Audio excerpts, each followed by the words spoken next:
முதல்ல இவ்வளோ பெரிய க்ரௌடை பார்க்கும்போது சந்தோஷமாக தான் இருக்குது. அப்பார்ட் ஃப்ரம் இன்ஸ்டியூட் அதெல்லாம் தாண்டி ஒரு பெரிய ஒரு என்ன சொல்ல ஒரு காலகட்டத்தில் 4 பேர் 5 பேர் பேசிக்கிட்டு இருந்த நிலையிலிருந்து இப்படி ஒரு சினிமாவை நோக்கி இப்படி ஒரு இயக்கம் போல் நீங்கள் எல்லோரும் வந்து அதில் அடிப்படையில் ரஞ்சித் போன்ற மெயின் ஸ்ட்ரீம் சினிமாவில் இயங்கிட்டு இருக்கிற எல்லோரும் சேர்ந்து இப்படியான ஒரு அமைப்பை ஏற்படுத்தியிருக்கிறதில் முதல்ல எனக்கு பெரிய மகிழ்ச்சி. இந்த அடிப்படையில் முதல்லேருந்து சொல்லணும்னா என்னுடைய அனுபவத்திலேருந்து தான் சொல்லணும். நான் வந்து சினிமாவை கற்றுக்கிறதுக்கு முன்னாடி எனக்கு வந்து அடிப்படையில் நான் வந்து ஓவியம் சார்ந்த பகுதியை அதனுடைய எக்ஸ்டென்ஷனாக வந்து சின்ன வயசில் பார்க்குறதுக்கான வாய்ப்பு, எனக்கு அனிமேஷன் ஃபிலிமை பார்க்குறதுக்கான வாய்ப்பு ரொம்ப எளிய வயதிலே எனக்கு கிடைச்சதுனாலையும் அது மேலே இருந்து எனக்கு இருந்த எக்ஸைட்மெண்ட்டும் அப்புறம் அது சார்பான டெக்னிக்கை படிக்கிறதுக்கான பாசிபிலிட்டி ரொம்ப ஏர்லியாகவே அது புரியாமல் இருந்து ஒரு பெரிய கம்பசூத்திரம் போல் அது இருந்தது.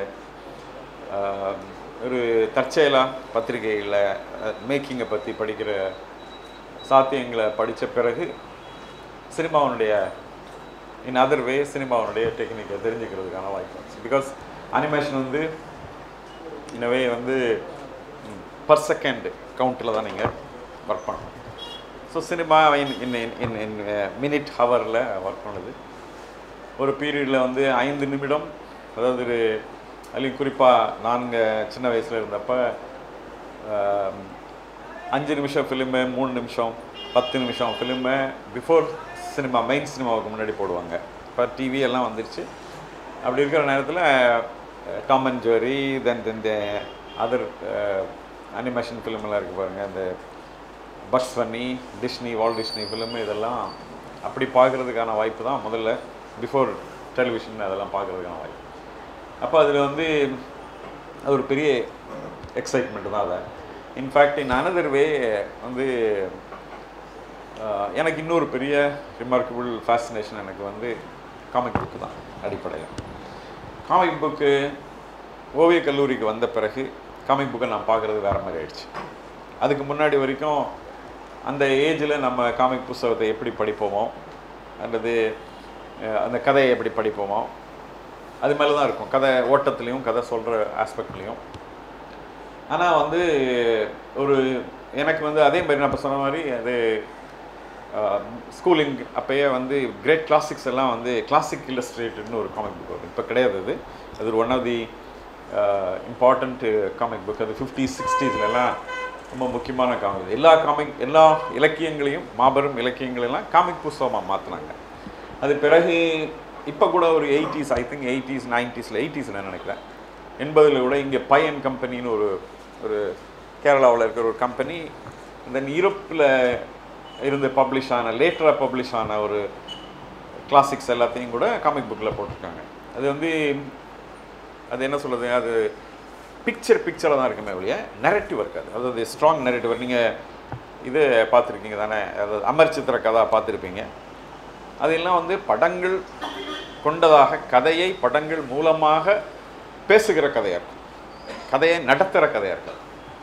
ஒன்லி திங் இஸ் ஆக்சுவலி அது வந்து இன் 60-70க்கு பிறகு சம் ஆஃப் தி கிரேட்டஸ்ட் ஆர்டிஸ்டால் நரேட் பண்ணப்பட்டுச்சு. அதுலேயும் வந்து 40-50ல் மில்டன் கானிஃப், செஸ்டர் கோல்ட், இப்படி ஒரு ஃபியூ ஆர்டிஸ்ட் இருக்காங்க. அதுக்கு முன்னாடி ஹால் ஃபாஸ்ட்னு ஒரு ஆர்டிஸ்ட் இருக்காங்க. இவங்க தான் வந்து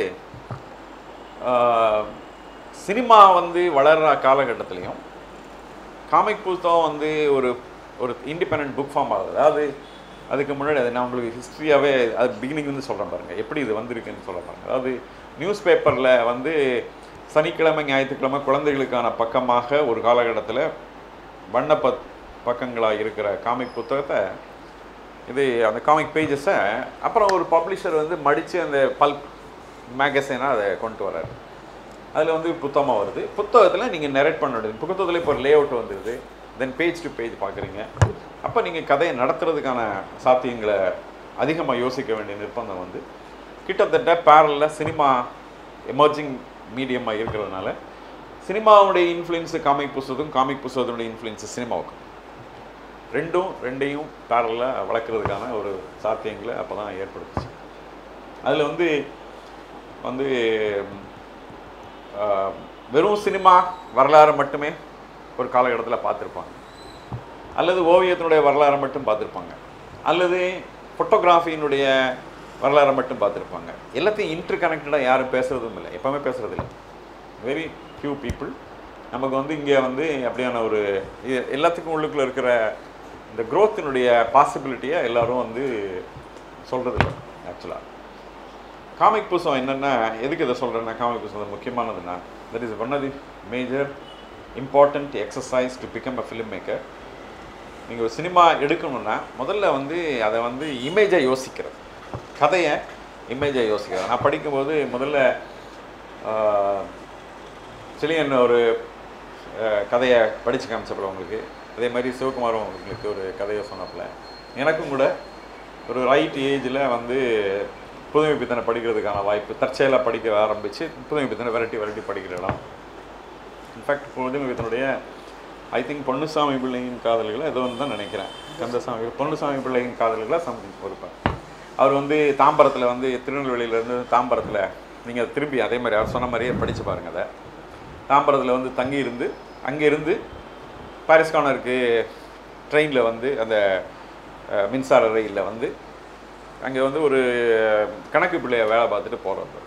அவருடைய யோசனை இருக்குது பாருங்கள், அவர் இந்த ட்ராவலில் அவருக்கு இருக்கிற யோசனை இருக்குது பாருங்கள். அதுக்கு நடுவில் ஒரு கதை சொல்லுவார், அதை படித்து பாருங்கள்.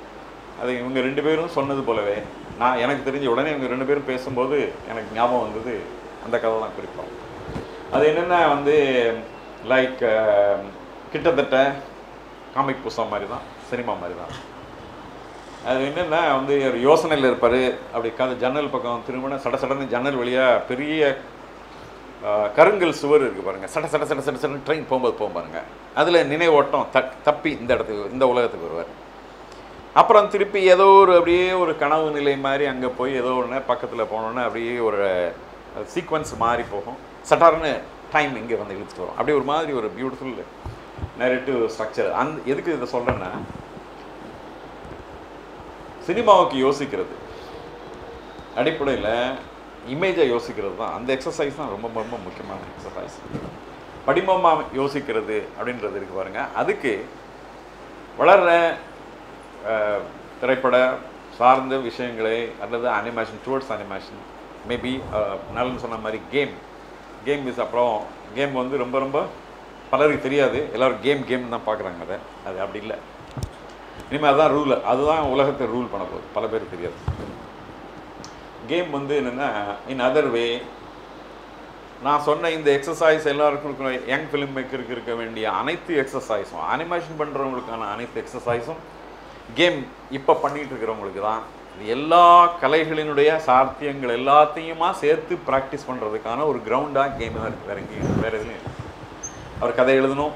இங்கே இப்போ ஒரு டைரக்டர் எப்படி இயங்குறாரோ அதுபோலவே மூமெண்ட் அவரே டிசைன் பண்ணணும், காஸ்டியூம் அவரே டிசைன் பண்ணணும், அந்த என்வாயன்மெண்ட் அவரே டிசைன் பண்ணணும், மேபி தி எஃபெக்ட்டு, மூமெண்ட்டு, அப்புறம் கதையை நடத்துகிற விடம், சர்ப்ரைஸு, அப்புறம் ஒரு ஆல்டர்னேட்டிவ் வேர்ல்டு. இங்கே இல்லை, இந்த ரியலிஸ்டிக்காக இல்லாமல் ஆல்டர்னேட்டிவ் வேர்ல்டை க்ரியேட் பண்ணுறதுக்கான ஒரு பாசிபிலிட்டியும் கேமுக்குள்ளே சாத்தியமானதாக இருக்குது. எனக்கு நான் இப்போ சமீபத்தில் நான் இந்த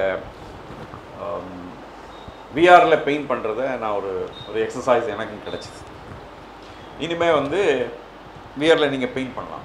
நீங்கள் பெயிண்ட் பண்ண உலகத்துக்குள்ளே நீங்களே போகலாம். இனிமேல்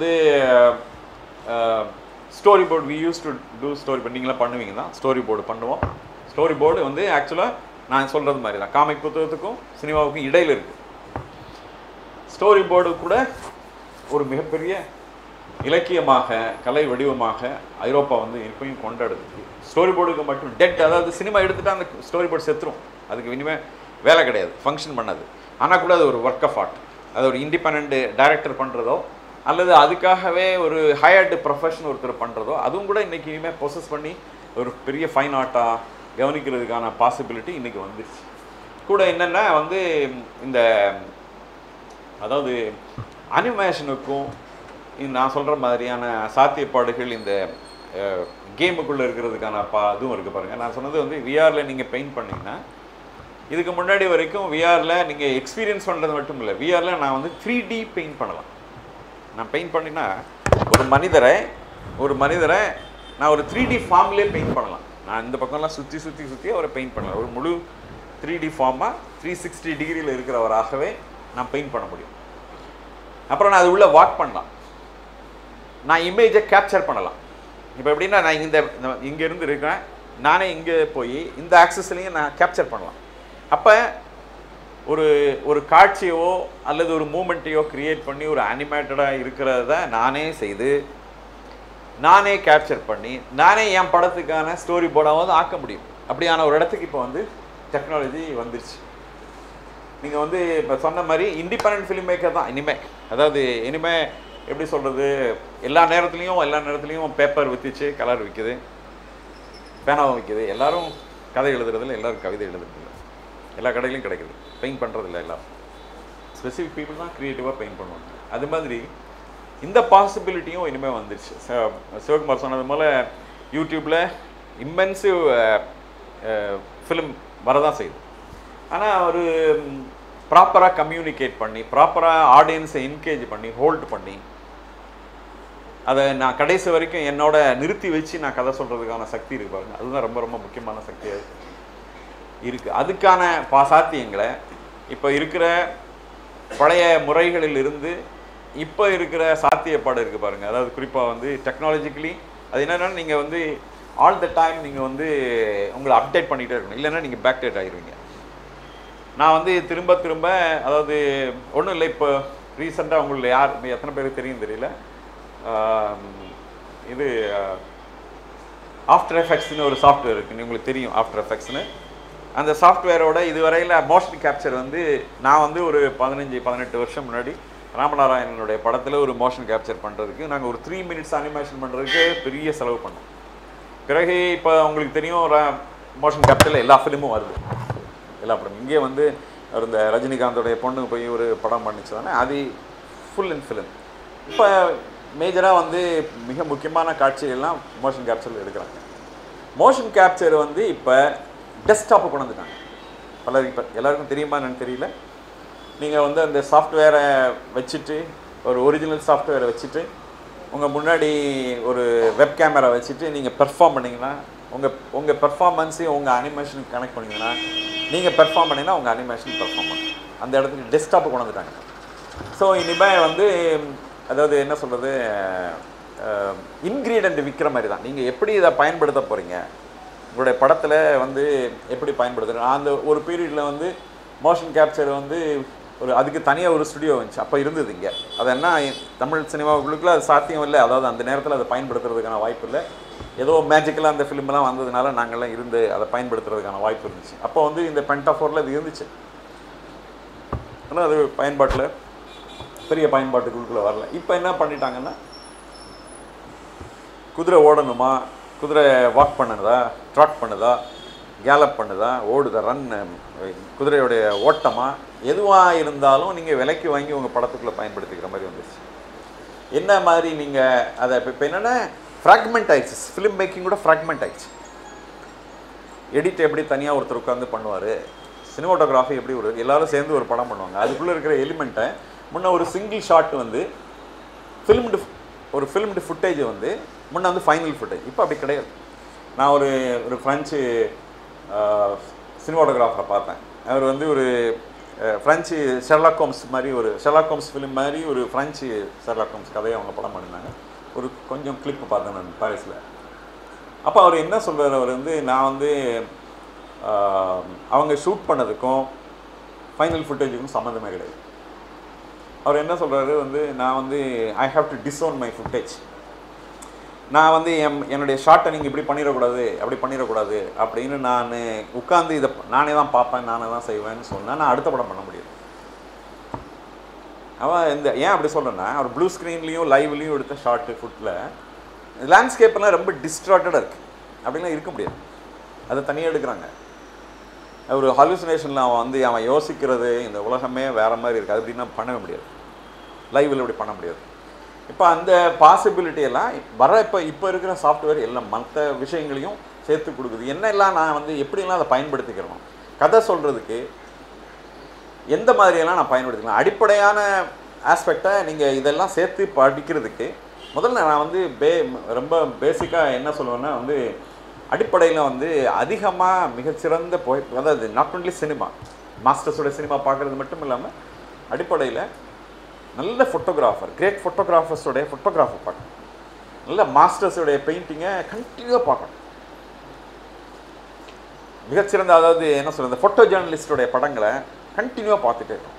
நான் ஃபிலிம் மட்டும் கிடையாது, நீங்கள் அது மூலியமாக தான் நீங்கள் எப்படி ஒரு இமேஜை கம்போஸ் பண்ணுவீங்கன்ற அறிவு அது மூலமாக தான் வரும். வெறும் வந்து டிஸ்கிரிப்ஷனில் வரவே வராது. ஒரு சினிமா உங்களுக்கு தெரியும், பெயிண்டிங் மாதிரியே சினிமாவுக்கு ஒரு எட்ஜ் இருக்குது. அந்த எட்ஜோட கூட டைம் இருக்குது. சொன்ன மாதிரி டைமை நீங்கள் மேனிப்புலேட் பண்ணுறீங்க. உள்ளே இருக்கிற ஃபார்மும் கலரும் லைட்டும் நீங்கள் மேனிப்புலேட் பண்ணுறீங்க, கதை உங்களுடைய கதைக்கு தக்கபடி.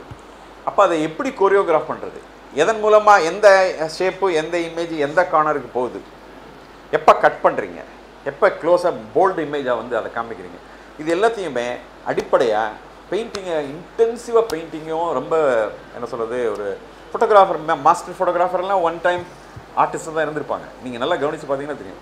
Some of the great film makers எல்லாம் பின்னாடி வந்து இந்த 100 ஆண்டு நான் அடிக்கடி சொல்லிட்டே இருப்பேன். அந்த 100 ஆண்டு ஹிஸ்ட்ரி ஆஃப் சினிமா பார்த்தீங்கன்னா பெயிண்டர்ஸ் அது ஆர்டிஸ்ட் டர்ன் ஃபிலிம் மேக்கர் எப்போவுமே 10 ஆண்டு சினிமாவுடைய வரலாறை தள்ளி தள்ளி வச்சவங்க அவங்க தான் இருக்கும்.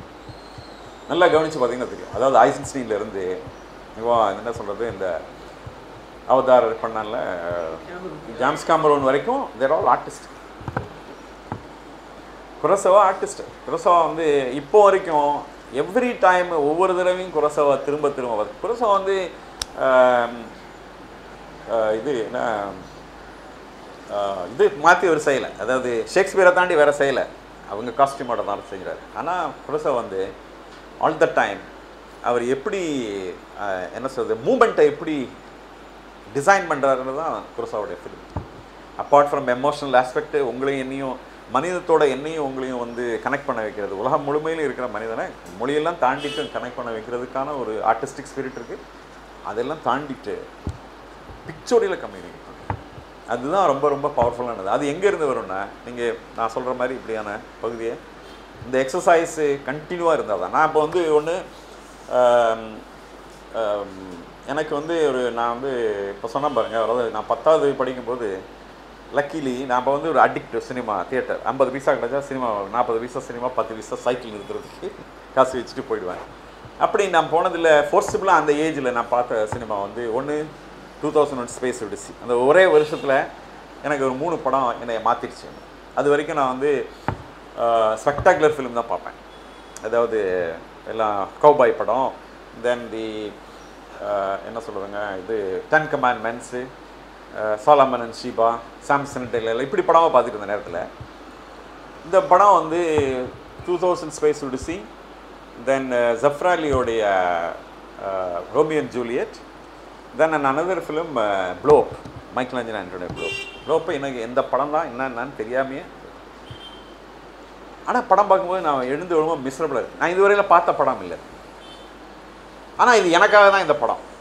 ஏதோ எனக்கு புரியுது ஆனால் புரியல. அப்படி ஒரு இடத்துக்கு இந்த சினிமா தான் நம்மளை தள்ளிச்சு.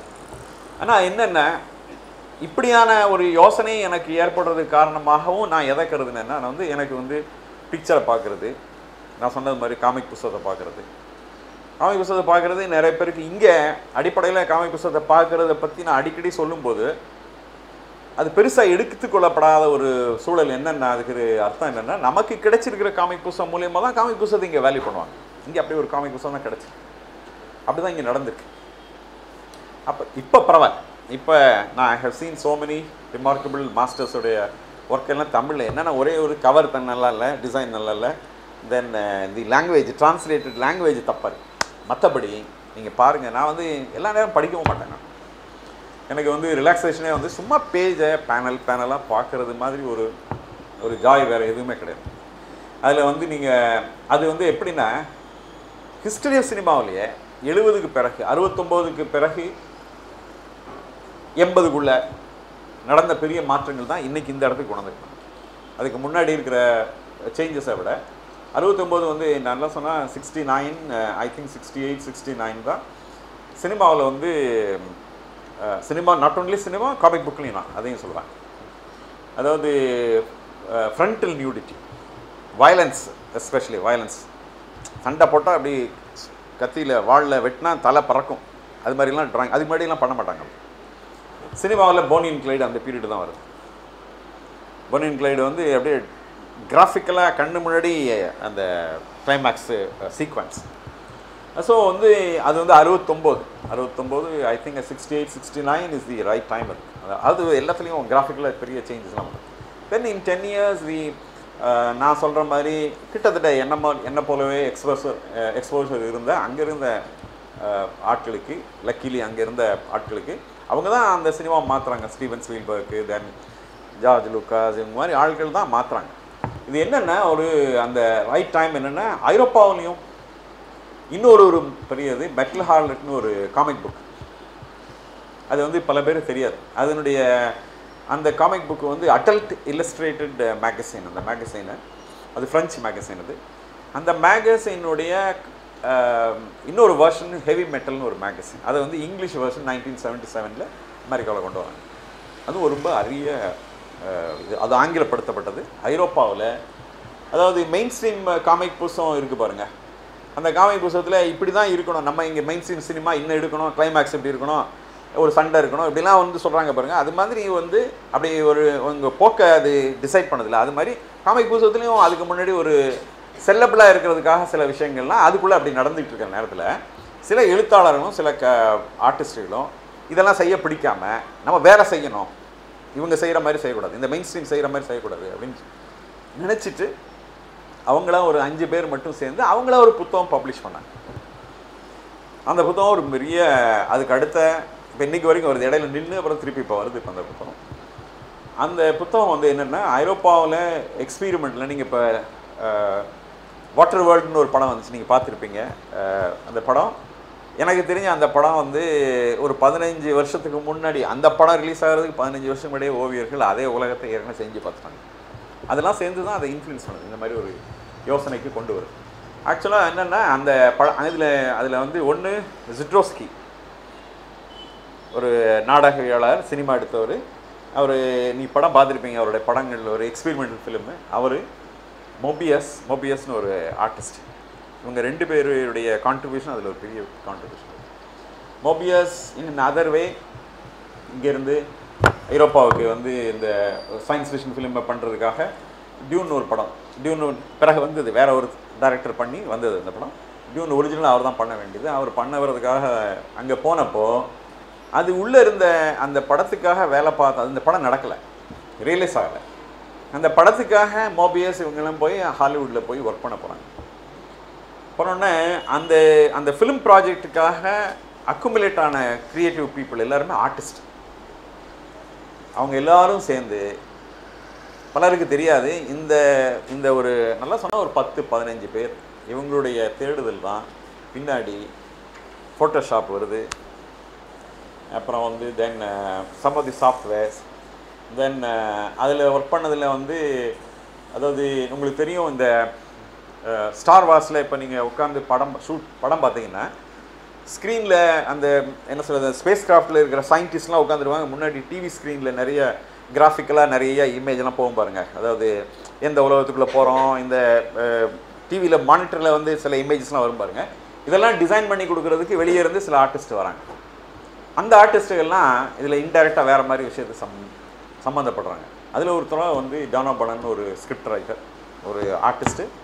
He is the script writer for alien ஒரு பிறகு ஒரு முதல் படம் வந்தது பாருங்கள், ரிட்லி ஸ்காட் பண்ண படம். ரிட்லி ஸ்காட் ஒரு ஆர்டிஸ்ட்டு, மோபியஸ் ஒரு ஆர்டிஸ்ட்டு. மோபியஸ் தான் ஏலியனை டிசைன் பண்ணுறாரு, உள்ள இன்டீரியர், தென் காஸ்டியூம். இவங்க எல்லாரும் இந்த மாதிரி எதுக்கு சொல்கிறேன்னா விஷுவலாக இந்த சினிமா எக்ஸ்சேஞ்ச் ஆகிறது. இப்படி மாறி ஒருத்தர் கையிலேருந்து இன்னொரு கைக்கு, இன்னொருத்தர்லேருந்து கைக்கு. கதை இல்லை, அவரே தான் கதை எழுதுறாரு. இவங்க எல்லாருமே கதையை கதைக்கு சம்மந்தப்பட்டவங்களா இல்லாத மாதிரி இருக்குது. ஆனால் எல்லாருக்கும் ஒரு இன்டெரக்டாக ஒரு ரொம்ப பிரமாதமான ஒரு தொடர்பு அவங்களுக்கு இருக்குது. அதுதான் வந்து பெரிய மாற்றங்களை 70-80க்கு பிறகு பெரிய மாற்றங்கள் அது. சினிமாவுடைய போக்கு அதுக்கு முன்னாடி வரைக்கும் நல்லா சொன்னால் வந்து கௌபாய் படம் தான் பெரிய மித்து. இந்த மித்து டெட் ஆயிடுச்சு. அதுக்கு பிறகு சயின்ஸ் ஃபிக்ஷனுக்குள்ளே போயிடுது. நம்ம மெயின் ஸ்ட்ரீம் சினிமாக்குள்ளேயும் சொல்கிறேன். அதில் என்னென்னா ஆர்டிஸ்ட்டுக்கு பெரிய பாசிபிலிட்டி, க்ரியேட்டிவ் பீப்புளுக்கு பெரிய பாசிபிலிட்டி வரும். ஆக்சுவலாக அவங்க என்னென்னா இதில் எதுக்கு இதை இந்த பகுதியில் சொல்லிட்டு நான் இதை வரேன்னா, சினிமா அவங்க வந்து ஒரு படத்தை ஆரம்பிக்கிறதுக்கு முன்னாடி அவங்க நான் பார்த்துருக்கேன் இந்த இதில் அவங்க ஒரு ஸ்கிராப் புக்கு தயார் பண்ணுறாங்க. டானோபானன் ஒரு டைரக்டர், அவருடைய ஸ்கிராப் புக்கை நான் பார்த்தேன் மியூசியமில். அவர் எப்படி ஸ்கிரிப்ட் எழுதினார், கதையை எப்படி ட்ரான்ஸ்லேட் பண்ணார், அவருக்கு எப்படி ஹிச்காக் இன்ஃப்ளூயன்ஸ் ஆனார், அவர் பண்ண ட்ராயிங்கு, அவர் பண்ண ஸ்கிரிப்டு, அவர் பண்ண என்ன சொல்கிறது, அசிஸ்டன்ட் டைரக்டரை கூட்டிகிட்டு போய் இதான் லொக்கேஷன்னா அசிஸ்டன்ட் டைரக்டரையே வந்து 2 பேரையும் நிறுத்தி ஃபோட்டோ எடுக்கிறது அந்த லொக்கேஷனில். இம்மீடியட்டாக அதை பிரிண்ட் பண்ணி அது மேலேயே ஒரு பையனை பொம்பளையை மாற்றிடுறது, அந்த ஹீரோயினாக மாற்றிடுறது. இப்படி அவங்க வந்து ஒரு ஸ்டோரி போர்டு மாதிரி அவங்க பண்ணி பார்க்குற இமேஜ் இதெல்லாம் இருக்குது பாருங்கள். இதெல்லாம் நான் ஒரு எக்ஸிபிஷன் ஒன்று பார்த்தேன் ஆக்சுவலி அந்த டைமில். அது வந்து எனக்கு பெரிய ரெண்டாவது அது ஒரு பெரிய ஓப்பனிங். அது என்னென்னா அவங்க எப்படி ஒரு ஸ்கிராப் புக்கு தயார் பண்ணுவாங்க. இந்த படம் வந்து ஆஸ்பத்திரியில் எடுக்கணும்னா ஆஸ்பத்திரி சம்பந்தமான இமேஜஸை கலெக்ட் பண்ணணும். இது வந்து இது இருக்கு, அது என்ன சொல்கிறது, அந்த பைரேட்ஸ் ஆஃப் கரீபியன், அதை நான் அடிக்கடி சொல்லிகிட்டே இருப்பேன். பைரேட்ஸ் ஆஃப் கரீபியன் படம், அது வந்து பாலின்னு ஒரு ஆர்டிஸ்ட், ஹாவர்ட் பாலின் 100 ஆண்டுகளுக்கு முன்னாடி இருந்த ஒரு ஆர்டிஸ்ட்டு. அவர் வந்து கிட்டத்தட்ட ஒரு 500 படம் வரைஞ்சி வச்சுருக்காரு. 500 படத்துக்கு மேலே பைரேட்ஸை பற்றிய பெயிண்டிங் பண்ணியிருக்காரு. அவர் வந்து என்ன பைரேட்ஸை பற்றி அதிகமாகவும் எழுதியிருக்கார், புத்தகங்களும் எழுதியிருக்கார். நீங்கள் அந்த 500 பெயிண்டிங்கையும் நான் ஒரு ஃபியூ இமேஜஸை பார்த்தேன். அந்த ப்ரொடக்ஷன் ஹவுஸ் வந்து அந்த 500 பெயிண்டிங்கும் இந்த செவர் பூரா பிரிண்ட் பண்ணி ஒட்டிட்டு அதுக்குள்ளே தான் உட்காந்து கதை எழுதியிருக்காங்க. இப்போ நீங்கள் அந்த படத்தையே அவர் எல்லாத்தையுமே பெயிண்ட் பண்ணியிருக்காரு. அந்த படத்தையே ஆர்டரை மாற்றி வச்சிங்கன்னா வேறு கதை வந்துடும். 500 படத்தையும் ஆர்டரை மாற்றி வச்சிங்கன்னா வேறு கதை, அப்படியே மாற்றி மாற்றி எழுதலாம். அதாவது ஒரு தீவுக்குள்ளே போய் எல்லோரும் இறங்கி இந்த ஏன்னா கொள்ளையடித்த பொருட்களெல்லாம் வந்து மணலில் எல்லாத்தையும் ஒரு பெரிய ஜமுக்களத்தை விரித்து அடித்த கொள்ளையெல்லாம் போட்டு எல்லோரும் பங்கு பிரிப்பானுங்கள்ல, கொள்ளை அடித்தவங்க பங்கு பிரிச்சுக்குவானுங்க, அதை பெயிண்ட் பண்ணியிருக்காரு. இன்ஃபேக்ட் ஜானி டெப்போடைய காஸ்டியூமே அவர் பெயிண்ட் பண்ணலாம். எதுக்கு சொல்கிறேன்னா அவங்க வந்து இமேஜோட கம்யூனிகேஷன் இல்லாமல் முன்னாடி ஒர்க் பண்ணவே போக மாட்டாங்க.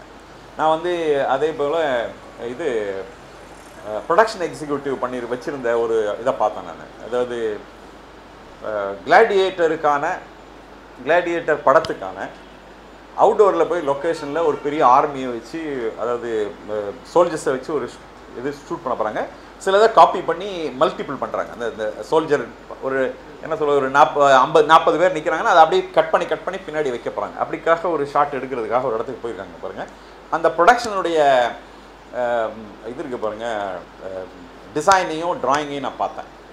அது என்னென்னா ஹோல் பிளானே அவங்க வந்து ரெடி ஆகிற ஒரு 2 நாள் தான் அங்கே ஷூட் பண்ணுறாங்க. அதுக்கு முதல்ல அவங்க ஒரு பெரிய பிளான் இருக்குது. அந்த பிளான் ப்ரொடக்ஷன் வேனு, நடிகர்கள் இருக்கிற வேன் எந்த இடத்துல நிறுத்தணும்னு அவங்க ஸ்பாட்டே ட்ராயிங் பண்ணியிருப்பாங்க. இந்த இடத்துல தான் அந்த வேன் நிற்கணும். ஜூனியர் ஆர்டிஸ்ட்டுக்கு கொண்டு வர வேனெல்லாம் இந்த இடத்துல தான் நிற்கணும். எல்லோரும் இறங்கி இப்படி வரணும், இங்கே வந்து எல்லோரும் ரெடியாக இருக்கணும், இங்கே வந்து இந்த ப்ராப்பராக இருக்கும், இங்கே எடுத்துக்கணும். எல்லாத்துக்கும் ஒரு சைக்ளோஸ் பிரிண்ட் மாதிரி ஒன்று பிரிண்ட் பண்ணி கொடுக்குறாங்க. எதுக்கு நான் இதை சொல்கிறேன்னா பிக்சர் கம்யூனிகேட் பண்ணுது. Before film making, after film making, while film making, picture எப்படி கம்யூனிகேட் பண்ணுதுன்னு நான் பக்கத்துலேருந்து பார்த்தேன் சொல்லலாம். அப்புறம் வந்து படங்களை வந்து அந்த கடைசி வரைக்கும் அதாவது வெட்டி ஒட்டியிருக்காங்க. சில பேரை ஹையரே பண்ணிடுறாங்க. அதாவது இந்த ஒரு ஃபோட்டோகிராஃபர், ஒரு பெரிய ஃபேஷன் ஃபோட்டோகிராஃபர் இருக்கார். அந்த ஃபேஷன் ஃபோட்டோகிராஃபருடைய வீட்டுக்குள்ளே தான் அந்த சீக்வன்ஸ் தான் நாங்கள் ஷூட் பண்ண போகிறோன்னா அதுக்கு ஒரு பொண்ணுகிட்ட பணம் கொடுத்து அந்த பொண்ணு வந்து ஒரு 500-400 படம் எடுத்துகிட்டு வந்து எல்லாத்தையும் ஒட்டி ஒரு ஆல்பமாக கொடுத்துருக்கு. நான் சொல்கிறதே பெரிய ப்ரொடக்ஷனுக்கு. சின்ன அளவுலையும் அதே இண்டி ஃபிலிம் மாதிரி இது சிவகுமார் சொன்ன மாதிரி இண்டி ஃபிலிம்னா அதுக்கு தக்கபடியும் அதை வந்து ரொம்ப ரிமார்க்கபிளாக பிளான் பண்ணுறாங்க, பிக்சோரியலாக பிளான் பண்ணுறாங்க. இப்போது அதே மாதிரி நான் இன்னொன்று பார்த்தேன், இந்த செல்ஃபோனை இதை நான் அடிக்கடி எல்லார்ட்டையும் நான் சொல்லிகிட்டே இருக்கிறேன். செல்ஃபோனில் வெறும் பேப்பரில் ட்ராயிங் பண்ணதோ அல்லது ஃபிகரையோ ஏதோ ஒரு அட்டையில் பிரிண்ட் பண்ணதை கட் பண்ணி இப்படி வச்சுட்டு மாற்றி இப்படி மாற்றி வச்சு ஃபோட்டோ எடுத்து அதை வந்து ஸ்டோரி போட யூஸ் பண்ணுறாங்க. அதையும் நான் பார்த்தேன். நம்ம கையில் இருக்குது பாசிபிலிட்டி, கன்ஃபியூஷனே இல்லாமல் அப்புறம் நான் வந்து எதுக்கு இன்னொன்று சொன்னேன்னா, அங்கே ஸ்பாட்டில் போய் அவங்க ஒர்க் பண்ணும்போது யாரும் வசனம், பேப்பர், கதை அதையெல்லாம் கையில் வச்சுக்கிறது இல்லை யாரும். முதல்ல அவங்களுக்கு என்னென்னா ஸ்டோரி போர்டு இருக்கிறதுனால, ஸ்டோரி போர்டு நான் சொல்கிறது ரொம்ப அகடமிக்காக ஸ்டோரி போர்டு இருக்கணும்னு கூட இல்லை, லூஸ் ஸ்டோரி போர்டு, லூஸாக ஒரு ஸ்டோரி போர்டு. அப்படி இருந்தால் அது எங்கன்னா என்னதுன்னா, யார் கேமராமேனு வந்து எங்கே ஷாட் எடுக்க போகிறாரு, அதே மாதிரி ஆக்டர் எங்கே நிற்க போகிறாரு, ப்ரொடக்ஷன் எக்ஸிக்யூட்டிவ் அதில் இருக்க சம்மந்தப்பட்ட எல்லாருக்கும் இந்த ஷாட்டு 21வது ஷாட்டு எப்படி இருக்க போகுதுன்னு எல்லாருக்கும் தெரியும். அதுக்கு மேலே தான் க்ரியேட்டிவ் பாசிபிலிட்டி, கேமராமேன், அப்புறம் வந்து லைட்டு, தென் அதர் திங்ஸ் எல்லாம் இருக்குது. ஆனால் ஒரு பேசிக் ஸ்ட்ரக்சர் வந்து இது வந்து க்ளோஸ்அப் தான், இது வந்து ஃபுல் ஷாட்டு தான் அப்படின்றது அவங்களுக்கு பிக்சராக இருக்குன பிறகு அதுக்கான வேலைகள் யாரும் இது இப்படி தான் வைக்க போகிறோம், இந்த ஷாட் யாரும் வெர்பலாக பேசிக்கிறதா கிடையாது. அதுக்கான பகுதியை அவங்க வந்து எல்லோரும் அரேஞ்ச் பண்ணிடுவாங்க. பண்ண உடனே இப்போ அதே உங்களுக்கு இன்னொன்று சொல்ல பாருங்களேன். அது வந்து எப்படின்னா வந்து என்னுடைய நண்பர் ஒருத்தர்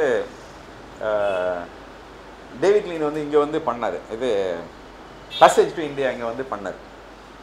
எங்களுக்கு வந்து தமிழ் படத்துக்கும் கன்னட படத்துக்கும் டிரான்ஸ்லேட் பண்ணுற ஒருத்தர், மொழி மாற்றம் பண்ணி கொடுக்குற ஒரு நண்பர், அவர் அங்கே ப்ரொடக்ஷன் ஹவுஸ் வச்சுருக்கார் கன்னடா படத்தில். அவர் வந்து எனக்கு நான் வந்து ஆர்டிஸ்ட்டாக விஜயவாடாவில் இப்போ ஒர்க் பண்ணிட்டேன். அப்போ நான் எனக்கு வந்து பெரிய இன்டென்ஷனாக அங்கே இவங்கெல்லாம் இருந்ததுனால அவர் பண்ணுற ஷூட்டிங்கை பார்க்க போனோம் அப்படின்றதுல எனக்கு பெரிய ஆசை இருந்தது. ஆனால் போக முடியல. அப்போ அவர் எனக்கு இங்கே தற்செயலாக இங்கே வரும்போது நாங்கள் வந்து எனக்கு சம்மந்தப்பட்டவங்களாம் அதில் வந்து ப்ரொடக்ஷனில் ஒர்க் பண்ணாங்க. ஒரு 2 நாள் கழிச்சு என்கிட்ட வந்து சொன்னாங்க, யோ வந்து பாரியா இந்த ப்ரொடக்ஷன் டிசிப்ளினை அப்படின்னு என்கிட்ட சொன்னார். நான் என்னையா நாங்களே வந்து 40 படம் எடுத்துட்டேன், எங்களுக்கு தெரியாத டிசிப்ளினா அப்படி இப்படின்னு நான் சொல்லிட்டு நான் போகல. அப்புறம் இவர் என்னை ஃபோர்ஸ் பண்ணதுனால நான் போனேன். ஒரு நாள் தான் போனேன். அப்புறம் ஒரு நாள் போனேன்.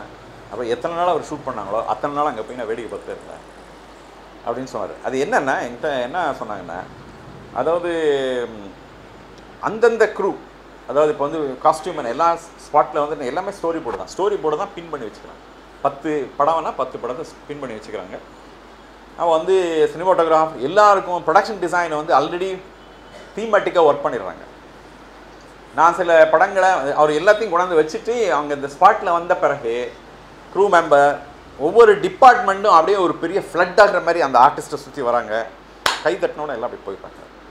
அப்புறமேல வந்து அதில் எனக்கு சொன்னார் வந்து டேவிட் லீனை வந்து எக்ஸைட்டிங் அவர் எனக்கு சொன்னார் அவர் எப்படி டைரக்ட் பண்ணாருன்னு. அது வந்து என்னென்னா எல்லாம் முடிஞ்ச பிறகு ஷார்ட்டு ரெடியானதுக்கு பிறகு அவர் எழுந்து போய் அந்த லைப்ரரி பின்னாடி இருக்கிற புத்தகத்துலேருந்து ஒரு சிவப்பு கலர் பைண்டிங் இருக்குது பாருங்கள், அதை மட்டும் எடுத்துகிட்டு வந்தார் ஷார்ட் ரெடிக்கிறதுக்கு முன்னாடி. அவர் என்ன சொன்னார், அது வந்து அப்போ சார் இப்படின்னா. அப்போ நான் சொன்னேன், அது ஒன்றும் இல்லைங்க, அந்த சிவப்பு அங்கே இருந்தால் உங்கள் அட்டென்ஷன் அந்த ஒரு ஃபியூ செகண்டில் உங்கள் அட்டென்ஷன் அங்கே தான் போகும், அதுக்காக தான் அவர் எடுக்கிறாரு. அதாவது என்னென்னா நீங்கள் ஆர்டிஸ்டிக்காக அவருங்க எல்லா ஆஸ்பெக்ட்டுக்கும் மேலே இம்மீடியட்டாக படத்தை காமிக்கிறாங்க. அவர் சொன்னார் இம்மீடியட்டாக உடனே இமேஜை காமிக்கிறாங்க. இப்போ அவ்வளோ எல்லாத்துக்குமான சாத்தியமும் முன்னை விட இப்போ அதிகமான பாசிபிலிட்டி இருக்குது. கூட என்னென்னா நான் சொல்கிறது வந்து அடிப்படையில் இந்த தேர்ச்சியை வந்து கரெக்டான வழியில் கொண்டு போகிறதுக்கு கதையை தேர்ந்தெடுக்கிறது போக இமேஜரியாக யோசிக்கிறது அதுதான் ரொம்ப ரொம்ப முக்கியமானது. நான் சொல்கிறது வந்து படிவமாக இப்போ ரஞ்சித் படம் ப்ரொடியூஸ் பண்ணியிருக்கிற படத்தை ஒரு 4 நாளைக்கு முன்னாடி தான் நானும் பாரதியும் பார்த்தோம். நான் அதில் வந்து ஒரு அந்த பரியோடைய அப்பா வந்து உள்ளே வந்து ரூமில் வந்து பேசுகிறாரு பாருங்க, மற்ற எல்லா காட்சிகளையும் தாண்டி அப்பா வந்து அந்த பிரின்ஸிபால்கிட்ட பேசிக்கிட்டு ஒரு 10 வெளியே போனவொன்னு கூட அது சினிமா ஆகிற மாதிரி எனக்கு போட்டுச்சு.